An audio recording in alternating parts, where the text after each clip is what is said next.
The story you are about to hear represents a missing piece in the puzzle of modern history. Without this knowledge, many contemporary events are simply beyond understanding. You are about to hear a man tell you that the major tax-exempt foundations of this land, since at least 1945, have been operating to promote a hidden agenda. And that agenda has nothing to do with the surface appearance of charity, good works, or philanthropy. This man will tell you that the real objectives include the creation of a worldwide collectivist state, including the Soviet Union, which is to be ruled from behind the scenes by those same interests which now control the tax-exempt foundations. The man who tells this story is none other than Mr. Norman Dodd, who in 1954 was the staff director of the Congressional Special Committee to investigate tax-exempt foundations, sometimes referred to as the Reece Committee, in recognition of its chairman, Congressman Carroll Reece. The interview you are about to see was conducted by me in 1982. I had no immediate use for the material at that time, but I realized that Mr. Dodd's story was of extreme importance, and since he was advanced in age and not in good health, I simply wanted to capture his recollections on videotape while he was still with us. It was a wise decision because Mr. Dodd did pass away just a short time afterward. In recent months, there has been a resurgence of interest in the substance of Mr. Dodd's story, and we have decided to make it available to the general public. And so what now follows is the full, unedited interview, broken occasionally only for a tape change or to omit the sound of a passing airplane. It stands on its own as an important piece in the puzzle of modern history. Mr. Dodd, let's begin this interview by a brief statement for the record, telling us who you are, what your background is, and your qualifications to speak on this subject. Well, Mr. Griffin, as for who I am just, as the name implies, an individual born in New Jersey and educated in private schools, eventually in a school called Andover, Massachusetts, and then Yale University, and running through my whole period of being brought up and growing up, I have been an indefatigable reader, and I have had one major interest, and that was this country, as I was led to believe it was originally founded. And I entered the world of business knowing absolutely nothing about how that world operated, and realized that the only way to find out what that world was consisted of would be to become part of it. And I then acquired some experience in the manufacturing world, and then in the world of international communication, and finally chose banking as the field I wished to devote my life to. And I was fortunate enough to secure a position in one of the important banks in New York, and lived there. I lived through the conditions which led up to what is known as the crash of 1929, and I witnessed what is tantamount to a collapse of the structure of the United States as a whole. And much to my surprise, I was confronted by my superiors with in the middle of the panic in which they were immersed, I was confronted with the question, Norm, what do we do now? I was 30 at the time, and I had no more right to have an answer to that question than the man in the moon. However, I did manage to say to my superiors, gentlemen, you take this experience as proof of something that you do not know about banking. And you better go find out what that something is and act accordingly. 4 days later, I was confronted by the same superiors with a statement to the effect that, Norm, you go find out. And I really was fool enough to accept that assignment, because it meant that you were going out to search for something and nobody could tell you what you were looking for. But I felt so strongly on the subject that I consented to. I was relieved of all normal duties inside the bank. And 2.5 years later, I felt that it was possible to report back to those who had given me this assignment. And so I rendered such a report. And as a result of the report I rendered, I was told the following: Norm, what you're saying is we should return to sound banking. And I said, yes, in essence, that's exactly what I'm saying. Whereupon I got my first shock, which was a statement from them to this effect: we will never see sound banking in the United States again. And they cited chapter and verse to support that statement. And what they cited was as follows: since the end of World War I, we have been responsible for what they call the institutionalizing of conflicting interests. And they are so prevalent inside this country that they can never be resolved. This came to me as an extraordinary shock, because the men who made the statement were men who were deemed as the most prominent bankers in the country. The bank of which I was a part was spoken of as a Morgan bank. And coming from men of that caliber, a statement of that kind made a tremendous impression on me. And the type of impression that it made on me was, I wondered if I, as an individual and it's what they call a junior officer of the bank, could, with the same enthusiasm, foster the progress and the policies of the bank. I spent about a year trying to think this out and came to the conclusion that I would have to resign. I did resign, and as a consequence of that, had this experience. When my letter of resignation reached the desk of the president of the bank, he sent for me. And then I came to visit with him, and he stated to me, Norm, I have your letter, but I don't believe you understand what's happened in the last 10 days. And I said, no, Mr. Cochran, I have no idea what's happened. Well, he said, the directors have never been able to get your report to them out of their mind.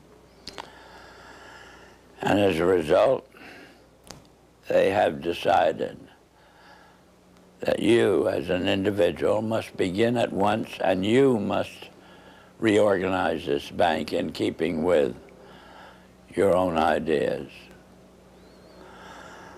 And he then said, now, can I tear up your letter? And inasmuch as what had been said to me was offering me, at the age of, by then, 33, about as fine an opportunity for service to the country as I could imagine, I said yes. And they said they wished me to begin at once. And I did, and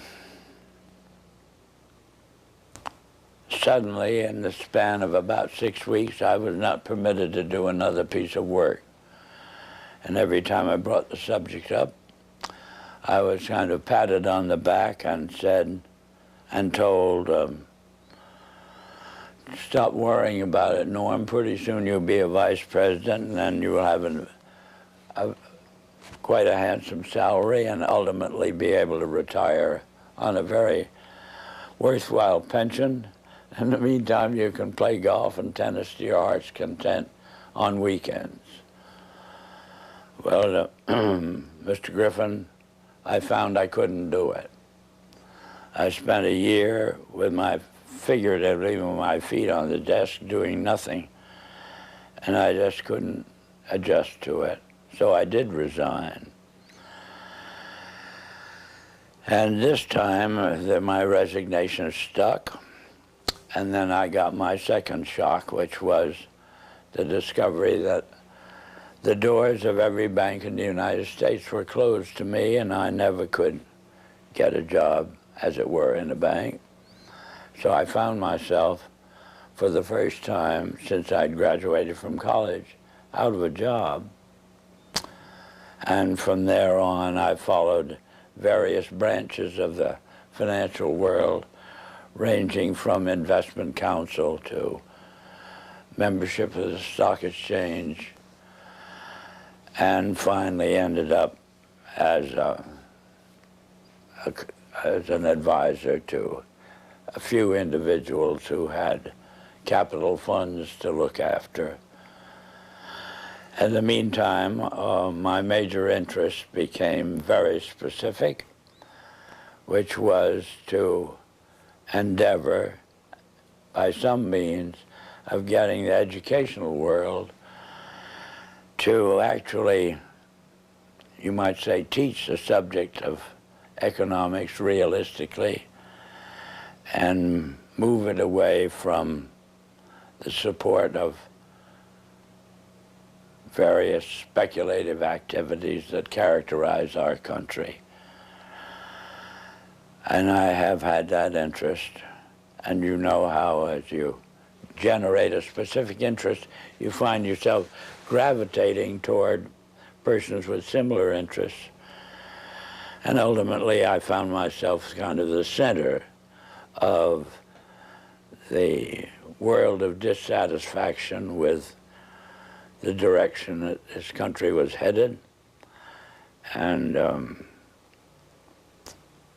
that's on one direction, and this same way I found myself in contact with many individuals who, on their own, had done a vast amount of studying and research in areas which were part of the problem. And well, Mr. Dodd, if I may interrupt here for a second, at what point in your career did you become connected with the Reece Committee? 1953. 1953. Yeah. And what was that capacity, sir?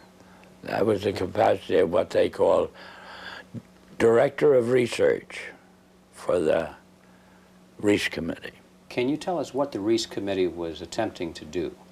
Yes, I can tell you. It was operating and carrying out instructions embodied in a resolution passed by the House of Representatives, which was to investigate the activities of foundations as to whether or not these activities could justifiably be labeled un-American without, I might say, defining what they meant by un-American. But that was the resolution, and the committee had then the task of selecting a council, and the council in turn had the task of selecting a staff, and he had to have somebody who would direct the work of that staff. And that was what they meant by the Director of Research. What were some of the details, the specifics that you told the committee at that time? Well, Mr. Griffin, in that report, I specifically, number one, defined what was, to us, what was meant by the phrase un-American. And we defined that in our way as being a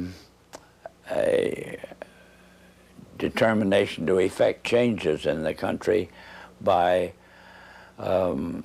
unconstitutional means. We have plenty of constitutional procedures, assuming that we wish to effect a change in the form of government or that sort of thing.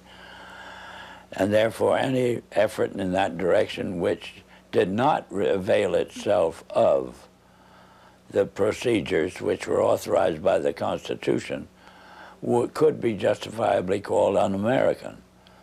That was the start of educating them up to that particular point. The next thing was to educate them as to the effect on the country as a whole of the activities of large endowed foundations over the then past 40 years. What was that effect, sir?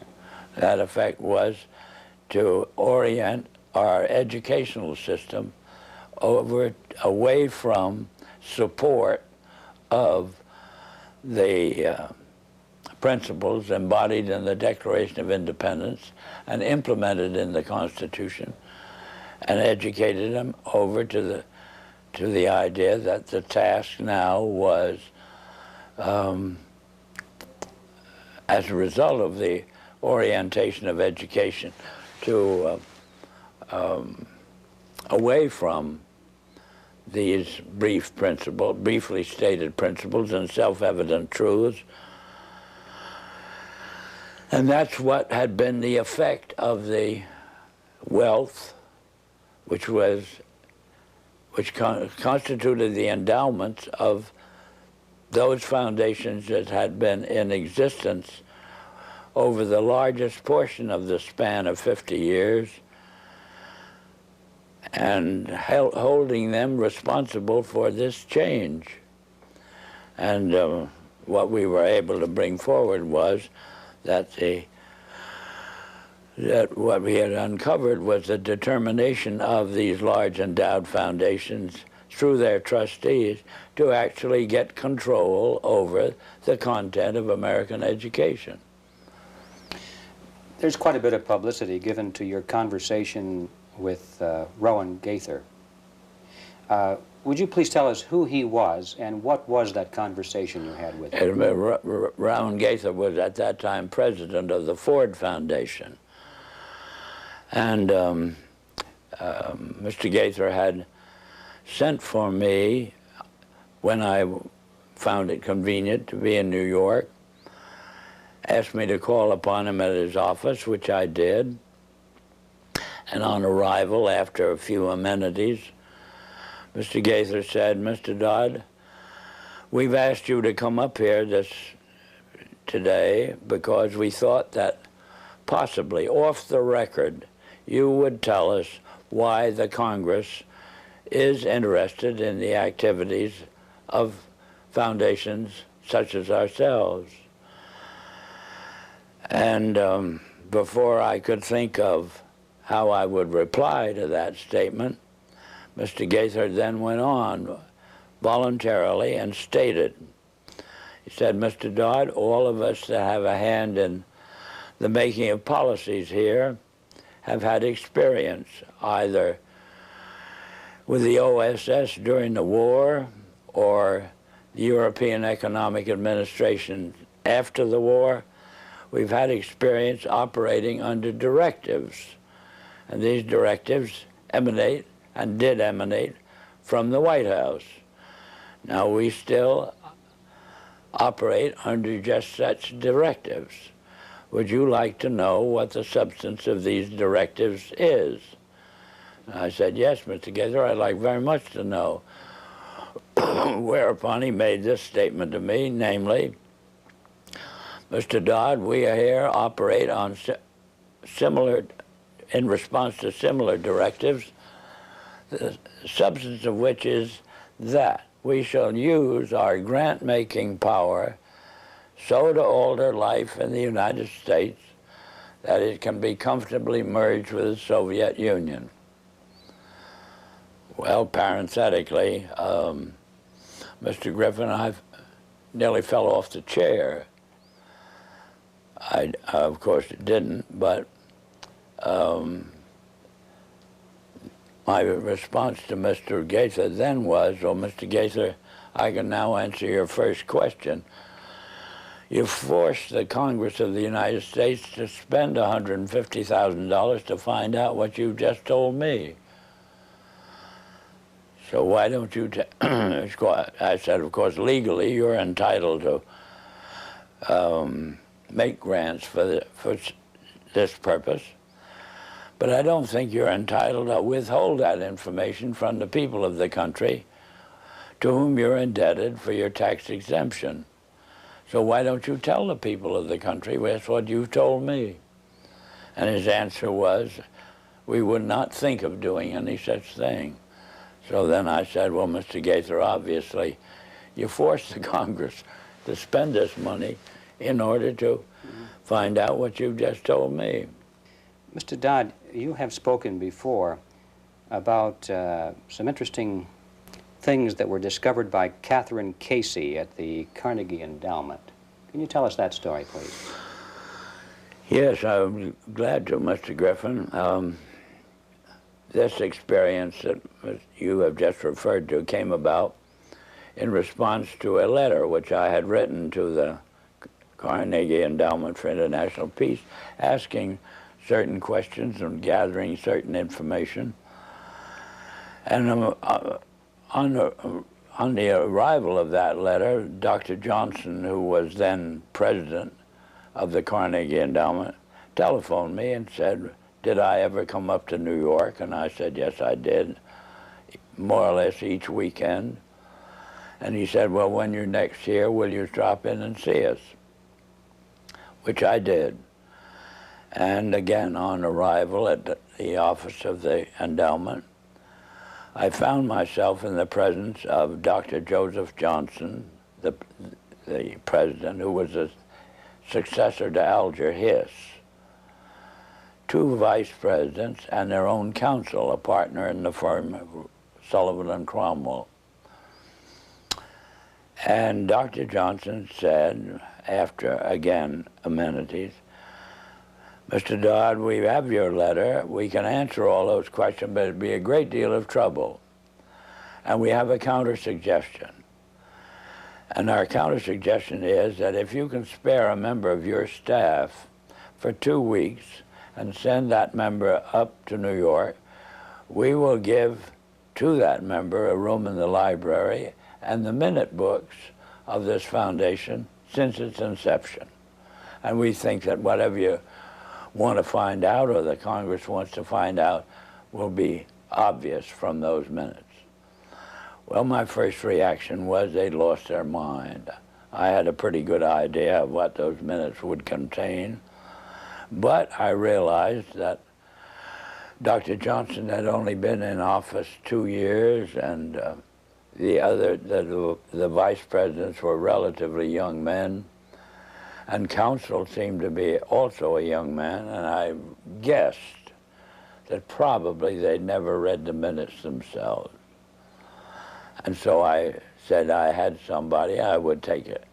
I would accept their offer, and I went back to Washington, and I selected the member of my staff who was on my staff, having been a practicing attorney in Washington, but she was on my staff to see to it that I didn't break any congressional procedures or rules.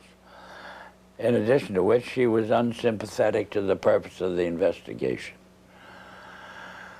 She was level-headed and a very reasonably brilliant, capable lady. And her attitude toward the investigation was, what could possibly be wrong with foundations? They do so much good. Well, in the face of that sincere conviction of Catherine's, I went out of my way not to prejudice her in any way. But I did explain to her that she couldn't possibly cover 50 years of handwritten minutes in 2 weeks. So she would have to do what we call spot reading. and I blocked out certain periods of time to concentrate on. And off she went to New York. She came back at the end of 2 weeks with the following in the way of, on dictaphone belts. We are now at the year 1908, which was the year that the Carnegie began operations. And in that year, the trustees, meeting for the first time, raised a specific question, which they discussed throughout the balance of the year in a very learned fashion. And the question is there any means known more effective than war, assuming you wish to alter the life of an entire people?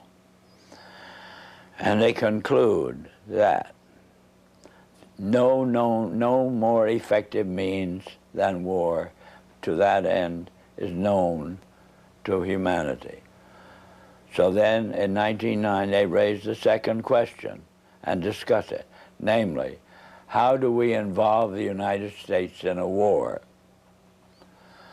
Well, I doubt at that time if there was any subject more removed from the thinking of most of the people of this country than its involvement in a war. There were intermittent shows in the Balkans, but I doubt very much if many people even knew where the Balkans was.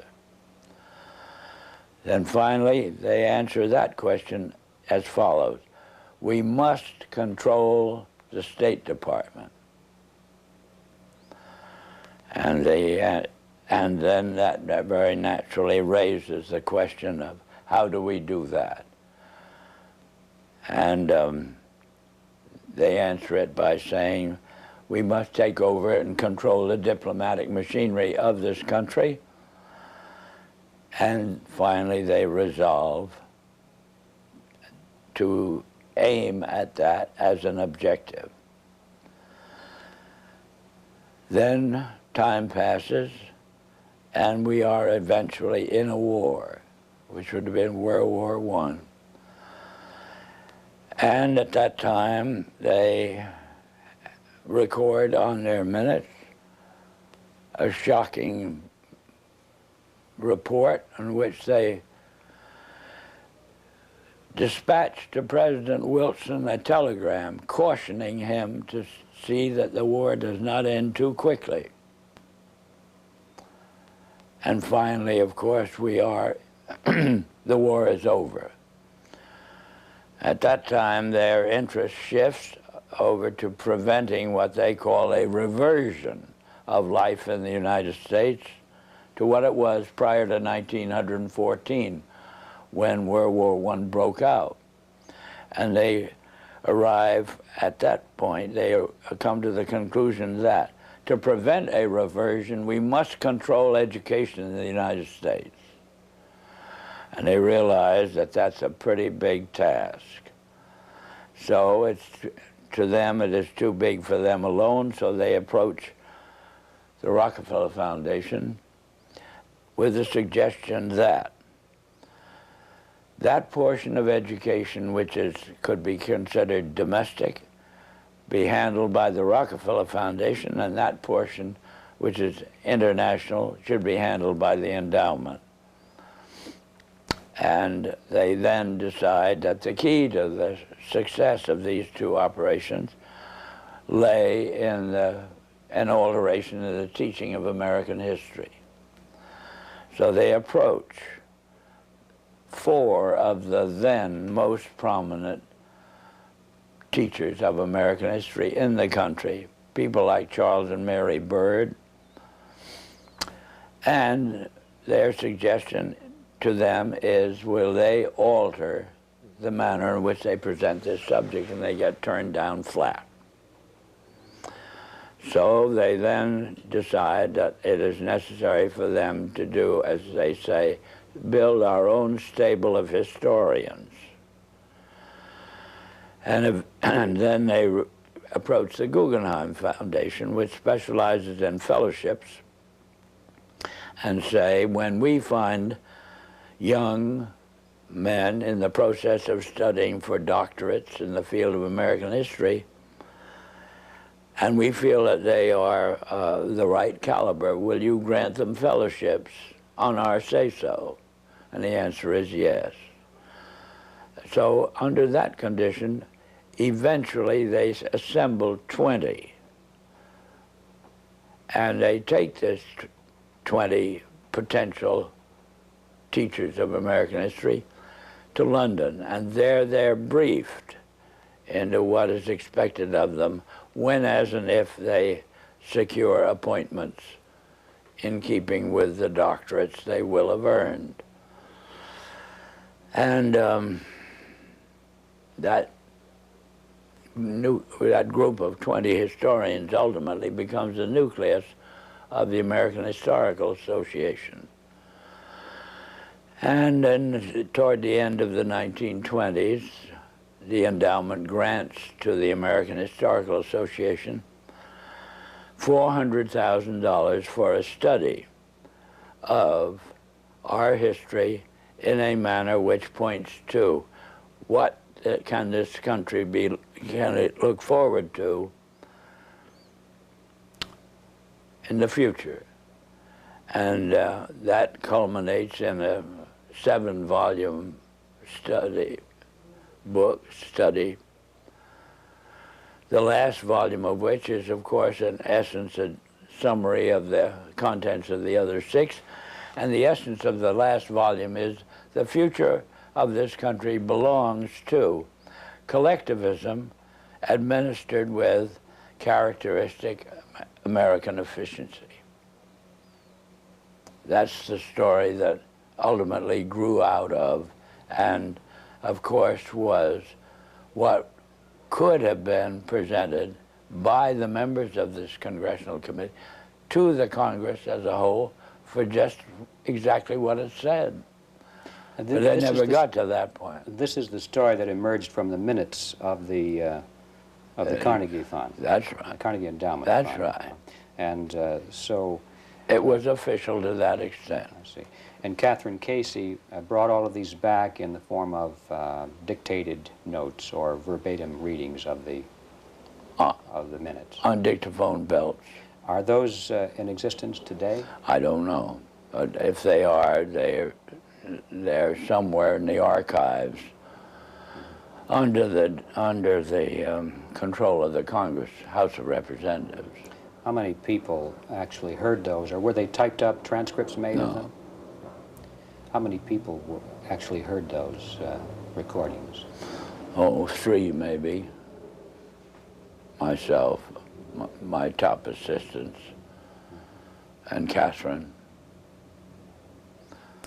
Yeah, I might tell you this experience as far as its impact on Catherine Casey was concerned was she never was able to return to her law practice. If it hadn't been for Carroll Reece's ability to tuck her away on a job with the Federal Trade Commission, I don't know what would have happened to Catherine, but ultimately she lost her mind as a result of it. Terrible shock to her. It's a very rough experience to encounter proof of these kinds. Mr. Dodd, what kind, well, can you summarize the opposition to the committee, the Reece Committee, and particularly the efforts to sabotage the committee? Well, they began right at the start of the work of an operating staff, Mr. Griffin, and it began on the day in which the committee met for the purpose of consenting to or confirming my appointment to the position of Director of Research. Thanks to the abstention of the minority members of the committee, that is the 2 Democratic members, from voting, why technically I was unanimously appointed. And well, wasn't the White House involved in opposition to the committee? Well, not at this particular point, sir. Mr. Reece ordered counsel and myself to visit Wayne Hayes. And Wayne Hayes was the ranking minority member of the committee as a Democrat. So we, counsel and I, had to go down to Mr. Hayes' office, which we did.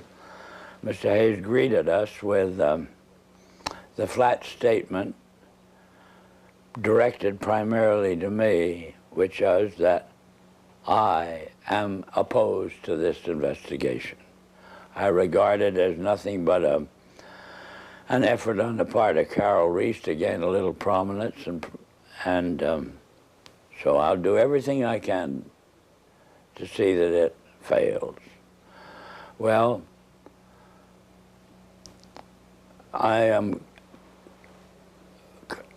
kind of a strange personality in the sense that a challenge of that nature interests me. Our counsel withdrew. He went over and sat on a couch on Mr. Reece's office and pouted. But I sort of took up this statement of Hayes as a challenge and set myself the goal of winning him over to our point of view. And I started by noticing on his desk that there was a book. And the book was of the type that there are many in these days that would be complaining about the spread of communism in Hungary, or that type of book. And this meant to me that at least Hayes read a book. And so I brought up the subject of the spread of the influence of the Soviet world, and for 2 hours discussed this with Hayes, and finally ended up with his rising from his desk and saying, "Norm, if you will carry this investigation toward the goal as you've outlined it to me, I'll be your biggest supporter." I said, "Mr. Hayes, I can assure you that I will not double-cross you." Subsequently, Mr. Hayes sent word to me that he was in the Bethesda hospital with an attack of ulcers, but would I come and see him, which I did. He then said, "Norm, the only reason I've asked you to come out here is I just want to hear you say again, you will not double-cross me." I gave him that assurance, and that was the basis of our relationship. Meantime, counsel took the attitude expressed in these words: "Norm, if you want to waste your time with this guy," as he called him, "you can go ahead and do it, but don't ever ask me to say anything to him under any condition on any subject." So, in a sense, that cleared the decks for me to operate in relation to Hayes on my own. And as time passed, Hayes offered friendship, which I hesitated to accept because of his vulgarity. And I didn't want to get mixed up with him socially under any condition. Well, that was our relationship for about 3 months, and then eventually I had occasion to add to my staff, and as a result of adding to my staff a top-flight intelligence officer, both the Republican National Committee and the White House were resorted to stop me from continuing this investigation in the direction that Carroll Reece had personally asked me to do, which was to utilize this investigation, Mr. Griffin, to uncover the fact that this country had been the victim of a conspiracy. That was Mr. Reece's conviction. I eventually agreed to carry it out. I explained to Mr. Reece that his own counsel wouldn't go in that direction. He gave me permission to disregard our own counsel. And I had then to set up an aspect of the investigation outside of our office, more or less secret, And the Republican National Committee got wind of what I was doing, and they did everything they could to stop me. They appealed to counsel to stop me, and finally they resorted to the White House. Was their objection because of what you were doing, or because of the fact that you were doing it outside of the official auspices of the committee? No, their objection was, as they put it, my devotion to what they call anti-Semitism. That was a cooked-up idea, but in other words, it wasn't true at all. But anyway, that's the way I expressed it. And excuse me, why? And they made it stick. Why did they do that? How could they say that? Well, they could say it, Mr. Griffin, but they had to have something in the way of a rationalization of their decision to do everything they could to stop the completion of this investigation in the direction that it was moving, which would have been an exposure of this Carnegie endowment story and the Ford Foundation and the Guggenheim and the Rockefeller Foundation, all working in harmony toward the control of education in the United States.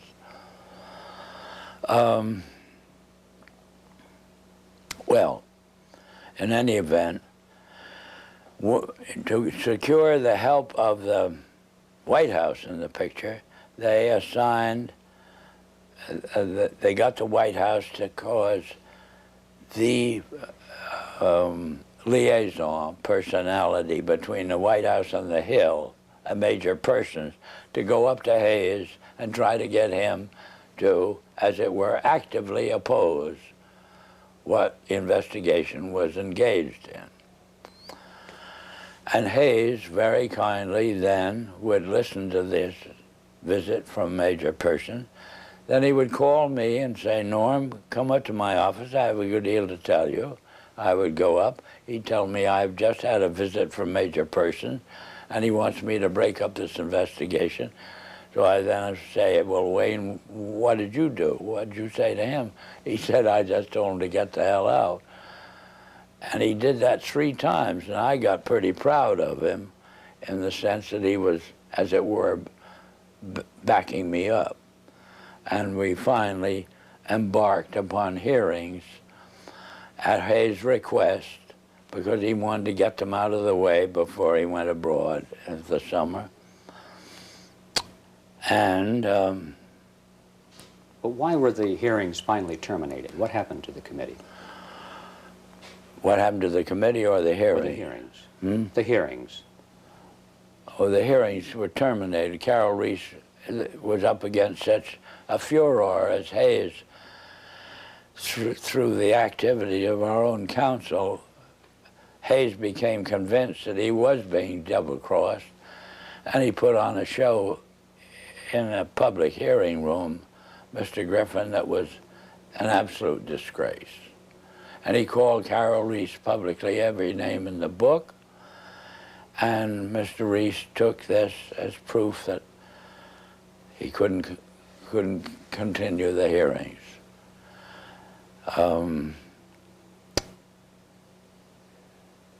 He actually invited me to accompany him when he went down to Hayes' office, and in my presence, with the tears rolling down his face, Hayes apologized to Carroll Reece for whatever he'd done and his conduct, and apologized to me. And I thought that would be enough and Carroll would resume.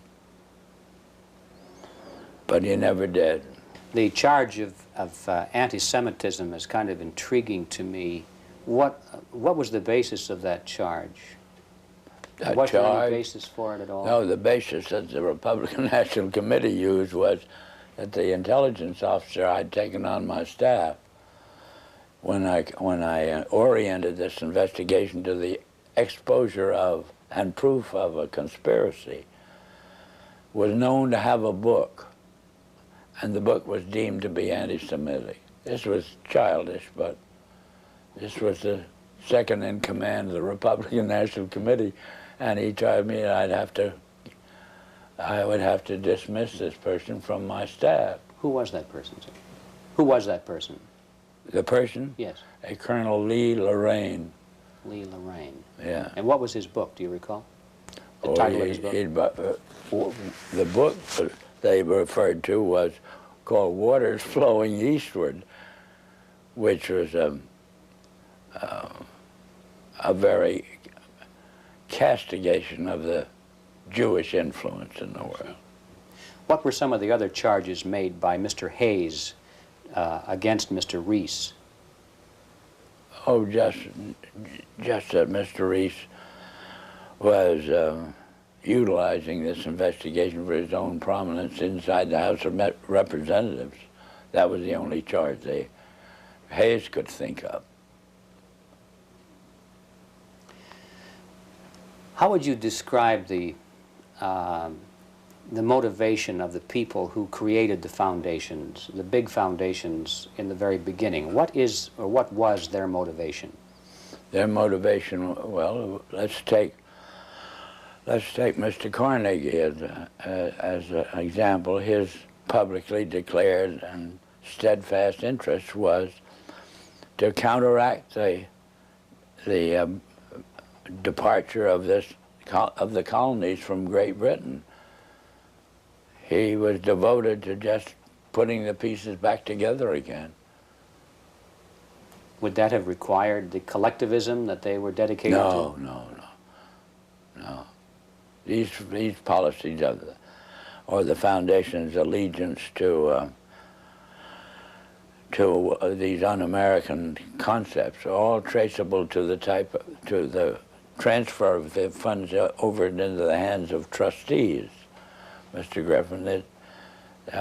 Not to men who had a hand in the creation of the wealth that led to the endowment of, or as a use of that wealth for what we would call public purposes.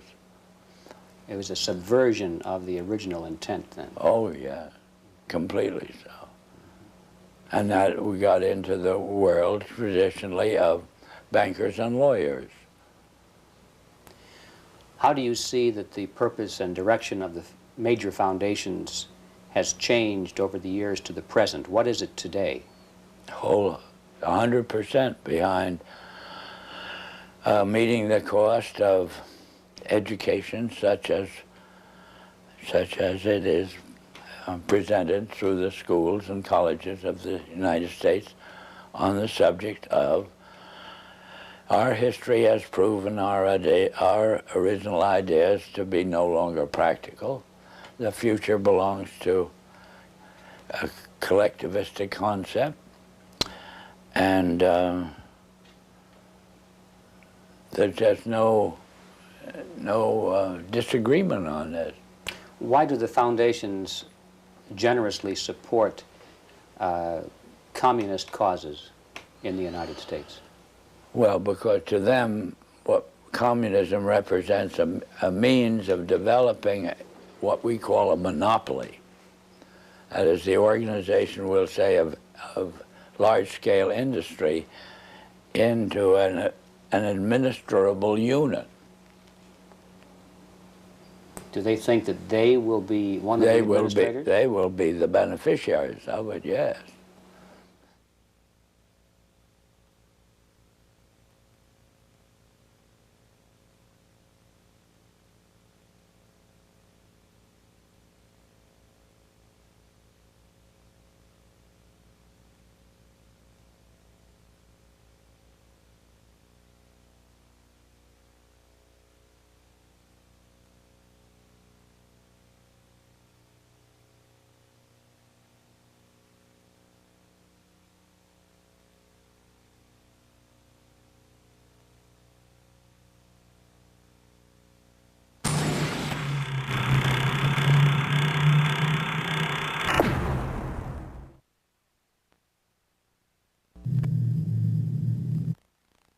We have seen their kind before. They are the heirs of all the murderous ideologies of the 20th century. By sacrificing human life to serve their radical visions, By abandoning every value except the will to power, they follow in the path of fascism, Nazism, and totalitarianism.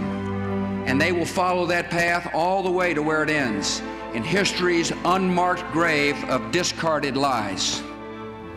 Every nation and every region now has a decision to make. Either you are with us or you are with the terrorists.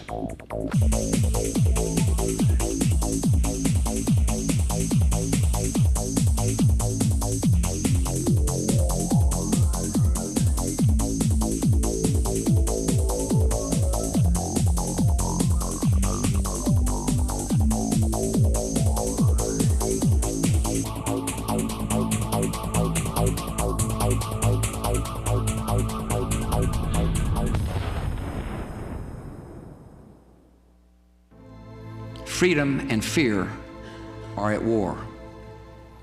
The advance of human freedom, the great achievement of our time and the great hope of every time, now depends on us. Our nation, this generation, will lift a dark threat of violence from our people and our future. When freedom is lost, it is lost forever. We are losing the right to make our own determinations about what we think, what we eat, how we protect our health, how we protect our children, and whether, in fact, we are members of a free and democratic society. The purpose of education in America today is not education. It is indoctrination, in internationalism, in collectivism, and in atheism, and they're doing a wonderful job. They have to destroy the United States Constitution and our way of life. And they've got to do so in such a way that will actually embrace it. You have to get a hold of the minds of the young. Why